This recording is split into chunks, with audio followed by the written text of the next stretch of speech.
Sveikas, tai žiūrėk, sugeneravo, nu, kodėl čia nenoriu, sugeneravo flowsus.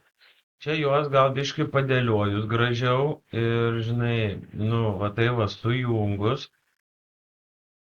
Ir ta prasme galima padaryti, manau, kad visų tų dalykų flowsus. Tai čia pavyzdžiui yra content analysis, tai startuoja, threshold with website data, extract a normalized page, botai visi, ane, kas turi, tai agentai visi praeina. Ir tada aggregate all bot results and calculate, store aggregation report builder, return content analysis.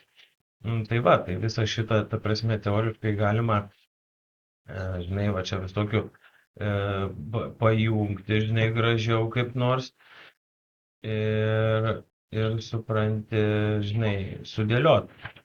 Čia būtų, žinai, nežinau, valandėlė darbo, bet manau, kad atrodytų tada, žinai, kažkas tikrai, tik tai šierint gaila neina. Bet kaip paveikslėlius tai tikrai išeitų. Ir čia galima visus tuos structure flows, ten system settings atsidownloadinti. Tai visų dar net nebandžiau, bet, nu, važiuoju, AI assistantą įdėlį. Aš čia į vieną viską dedu. Va, čia va, AI assistantas. Tai use message webhook, load section context user history website. Load active website, build system prompt, čiuk, nu, va kažkoks yra, žinai, va, AI assistant, kaip veikia.